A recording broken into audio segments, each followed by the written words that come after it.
వెంకటేష్ చెప్పండి, దీనికి సంబంధించి మీ దగ్గర ఉన్న లేటెస్ట్ అప్డేట్స్ ఏంటి?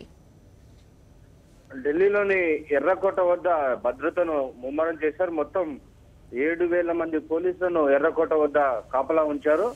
రేపు ప్రధానమంత్రి నరేంద్ర మోడీ ఎర్రకోట నుంచి ప్రసంగించబోతున్న నేపథ్యంలో ఎర్రకోట మొత్తం కూడా పోలీసుల ఆధీనంలోకి వెళ్ళిపోయింది. మొత్తం 7,000 మంది పోలీసులను ఇప్పటికే అక్కడ పోస్ట్ చేశారు. 100 CCTV కెమెరాలన్నింటినీ కూడా ఏర్పాటు చేసి భద్రతపై నిఘా వ్యవస్థను మొత్తం పెంచారు. ఇటు లష్కర్ ఏ తోయిబా, అటు ISIS ఈ రెండు ఉగ్రవాద సంస్థలు దాడులకు పాల్పడేటువంటి అవకాశం ఉందని నిఘా వర్గాలు సమాచారం అందించడంతో గత వారం నుంచి కూడా ఢిల్లీ పోలీసులు భద్రతను పెంచారు.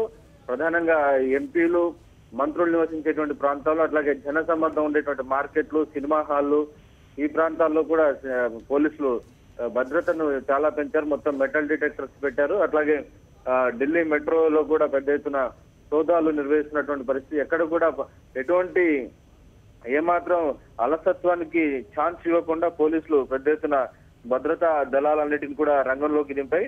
CISF ముఖ్యమైనటువంటి సంస్థలకు భద్రతనిచ్చే CISF పోలీసులను కూడా అన్ని చోట్ల కూడా మరి ఒకరున్న చోట మరొకరిని పెంచినటువంటి పరిస్థితి. సో భద్రతను రెండింతలుగా రెట్టింపు చేసినటువంటి పరిస్థితి. అట్లాగే ఢిల్లీలో ఉన్నటువంటి ముఖ్యమైనటువంటి కొన్ని మార్కెట్ ప్లేసెస్ ఉన్నాయి. కన్నాట్ ప్లేస్, కరోల్ బాగ్, సరోజిని మార్కెట్ లాంటి ముఖ్యమైనటువంటి జనసమ్మర్దం ఉన్నటువంటి రద్దీ మార్కెట్ ప్రాంతాల్లో కూడా పోలీసులను విస్తృతంగా తనిఖీలు చేస్తున్నారు. గత వారం నుంచి కూడా ఇది కొనసాగుతుంది. వారం కిందట ఒక అలర్ట్ వచ్చింది, red alert.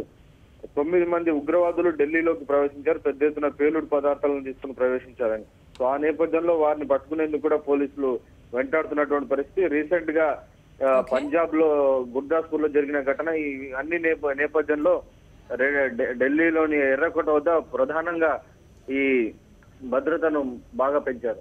Okay, thank you Venkatesh, thank you for the updates.